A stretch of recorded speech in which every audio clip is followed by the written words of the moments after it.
welcome to YouTube's favorite comic book channel, Cartoonist Kayfabe. My name is Ed Piskor. I'm Jim Rugg. We have a very special video to show you today, some of our bounty from Heroes Con. But we want to let you guys know about Cartoonist Kayfabe Comic Book Christmas in July. This is our effort to build comic book readership, comic book awareness. The way that we're doing that is the last Saturday in July. Jimmy, myself, and last year, over 1,000 other people participated in this event. We're going to the free little lending libraries in our neighborhoods, and we are dumping comics into them. Got some emails already from people who are like, dude, I'm going to put an OMAC #1 into a free little lending library and blow somebody's fucking mind. So that's the game we're playing. I'm putting some Dragon Ball comics in there. It's going to be fun. We did it last year. Lots of people participated. Hashtag us. At us on Instagram. Whenever you post yours, we'll reshare that stuff. It's been great. Now, we have a Patreon, and this is a video that is going to be kayfabe affected, I'm quite sure. I prepared Jason L. at Floating World to get those boxes ready to go, because we got a fantastic story to tell. But our King Kayfabers on the Patreon get our videos before anybody else. It mitigates the kayfabe effect and gives you an easier time of getting the comics we talk about at the cheapest prices. So consider participating and contributing to Cartoonist Kayfabe that way. Without further ado, let's take a look at the comic book works of Robert Nunn. Jimmy, Earthman is the cover piece, but there's actually 3 comics in the Floating World reprint, and it just so happens that you have an original copy.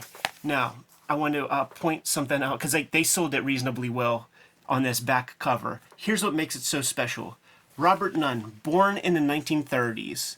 He drew these comics in the 1970s, totally of pure intention. He didn't do anything with it.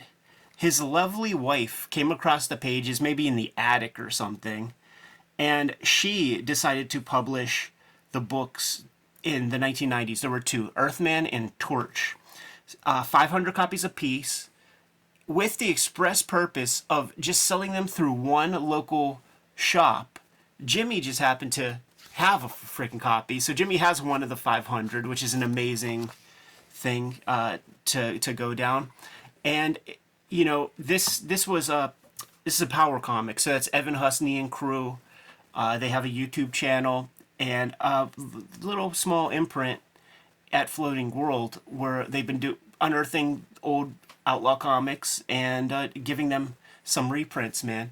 I was talking with Evan just yesterday, and I'm like, dude, do you realize that the Robert Nunn story it's apt pupil minus the Nazi shit? Because Evan, he is executive producer, helps put together Dark Side of the Ring for Vice and Tales from the Territories on Vice. And he's developed this aptitude. He could be a private investigator. He developed this aptitude of finding people. If you're alive, he could find you, man, using weird internet techniques. And this is a comic that spoke to him, excited him.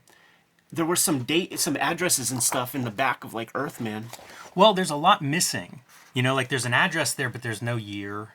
You know, there was a lot of missing information in this that he went on the hunt for. Yes, but very quickly discovered that Robert Nunn is alive. And when you look at this work, it's very much rooted in the Golden Age. You know, it's got Buck Rogers components. We'll look at it in a minute. But, well, I guess we could look at it while we talk. But Evan and crew, they found this guy. And the way it's worded in the front piece and the back matter is that when they found out that this guy's alive and like 92, 93 years old, like the next day they went to Delaware or whatever. Yes. to go find him. And the apt pupil part is that they brought like some magic markers and some pens and paper. And this 92-year-old guy who made 2 comics 50 years ago just up and made another comic without much prompting. This video is brought to you by the Cartoonist Kayfabe Patreon. You can join at 3 different levels, get early access to our videos to offset the kayfabe effect, and at the King Kayfaber level, you get access to all of our videos early and the recording session live. It is also brought to you by the books that we make. My latest self-published book, True Crime Funnies, is now available on my website, jimrugg.com. I am actually having a summer sale offering up some of my past comics that have been unavailable online, including my Blacklight comic, Octobriana 1976, my wrestling zine, a collection of wrestling art and covers that I have done over the years, as well as screen prints and out-of-print zines and mini comics like Rambo 3.5, while supplies last.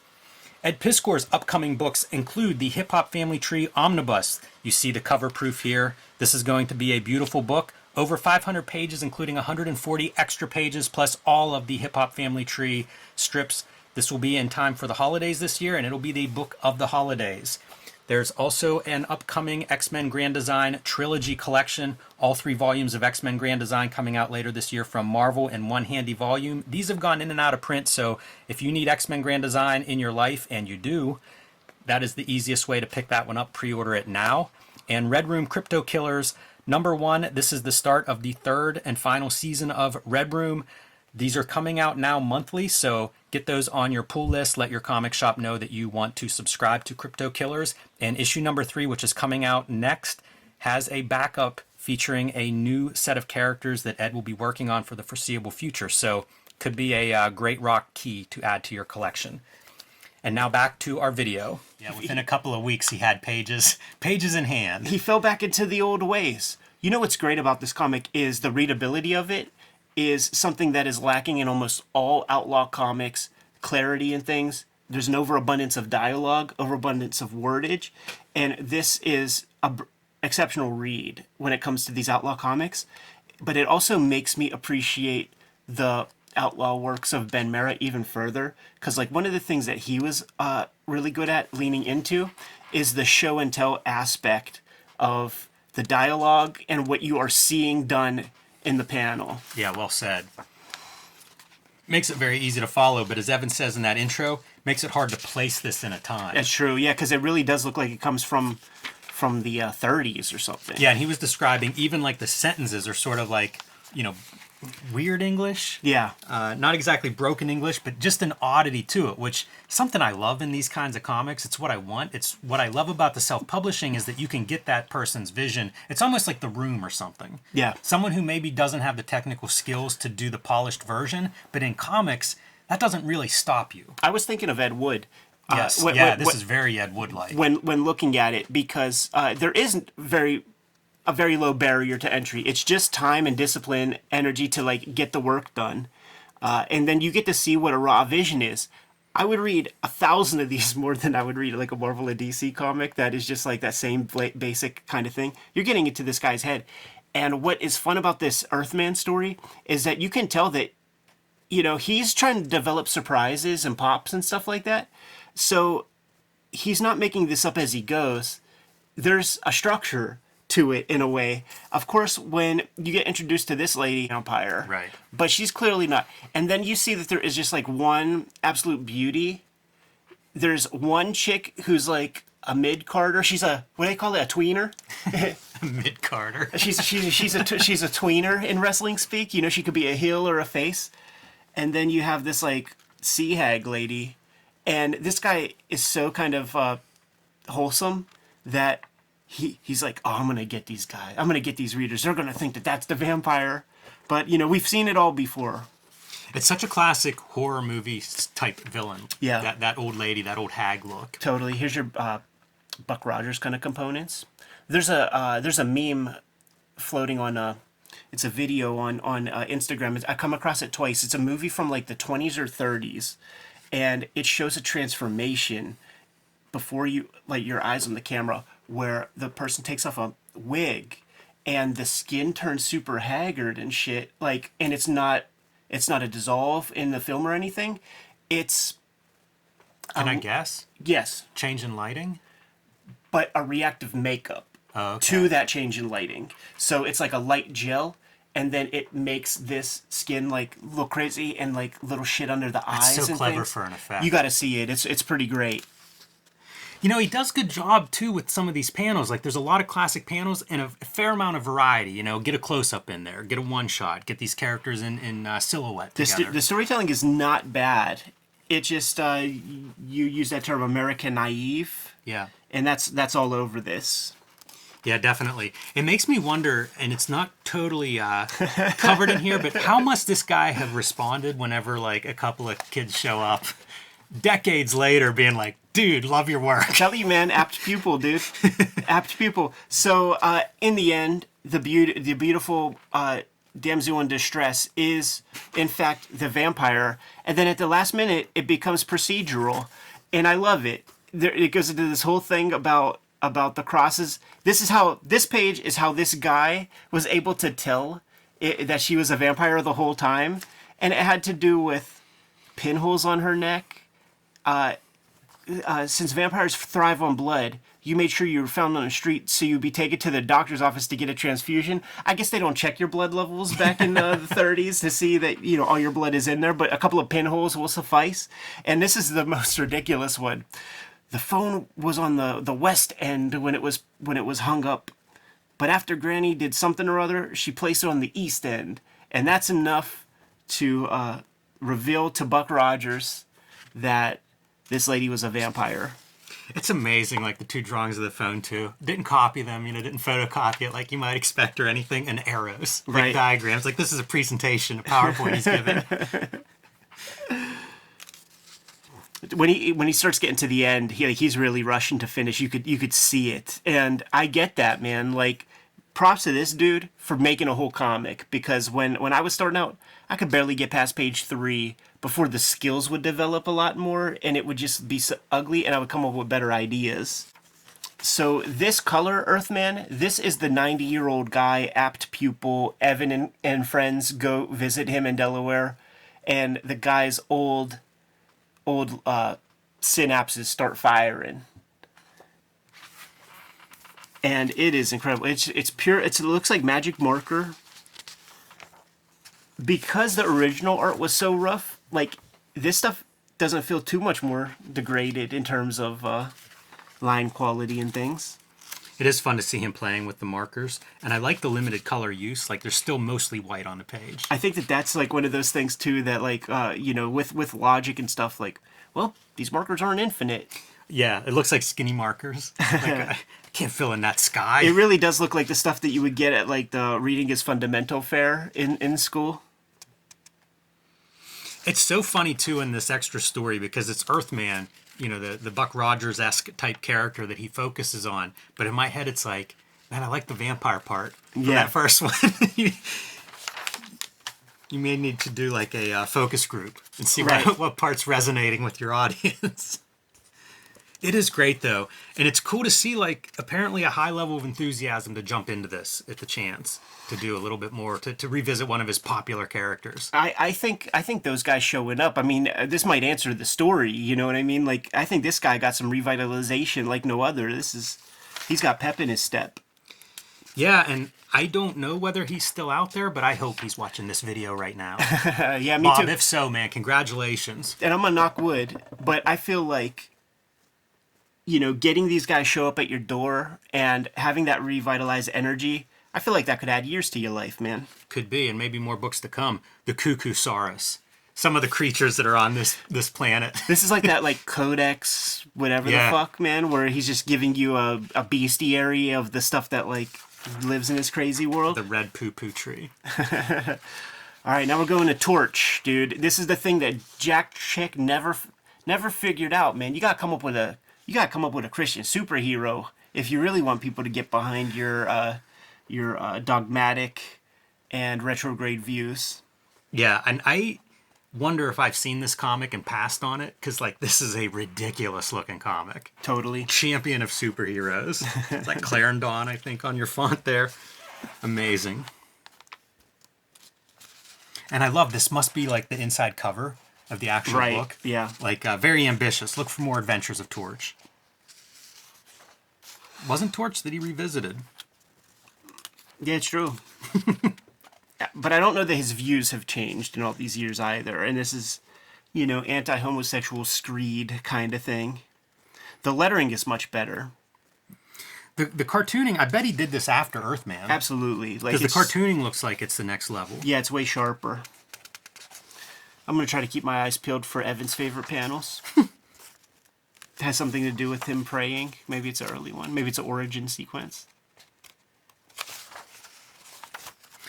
It's this one. It's Pettibone, you know? It is. The marks on that carpet, though, I don't know what those are. No. That is an unusual looking mark. Yeah. Like a fat marker on its side or something. Like the chisel marker. Yeah. You know what could get those marks is those calligraphy markers that you would get in those sets.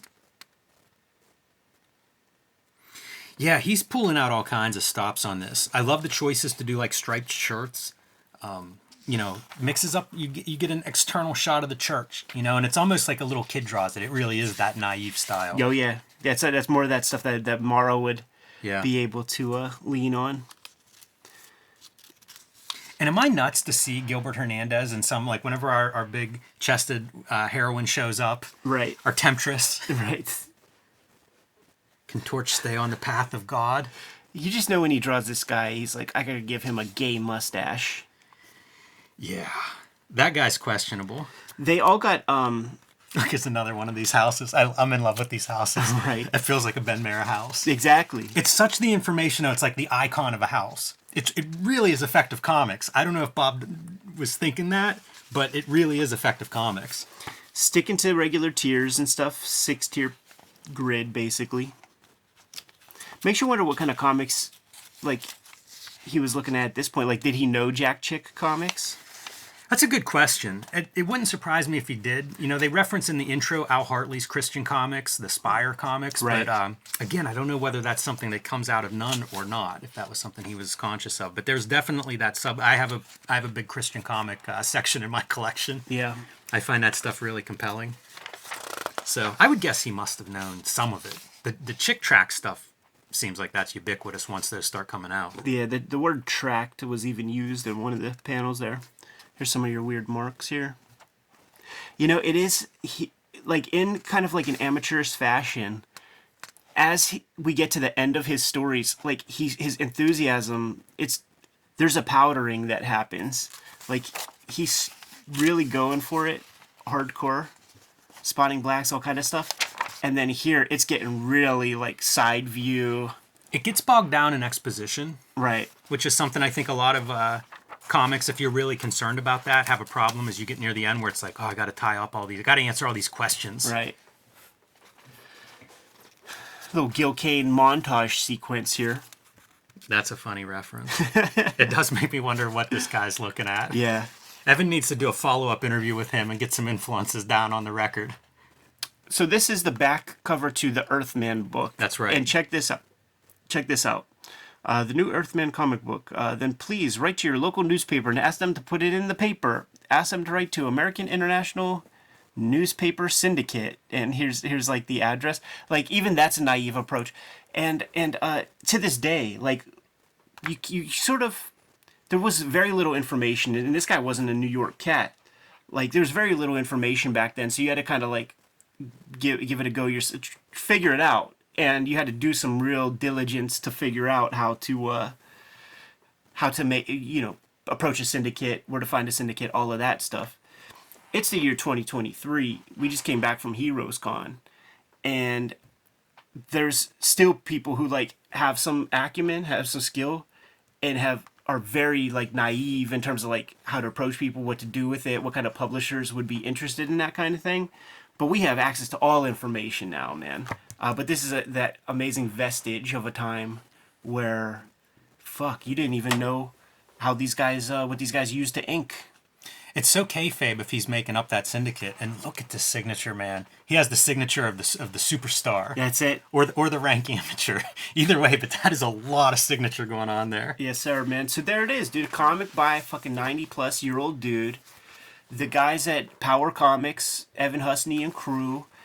This is not the first time they've done this kind of thing where they bring out some kind of comic. I think there's a collected John Tar that's being done, which is ridiculous. It's insane that that's happening, man. This is a dollar bin comic a quarter bin comic that we all got, because if I remember correctly, is it an odd size? I think the first one, yeah. Yeah, it sticks up a little bit, so you can't help but notice it in a quarter bin.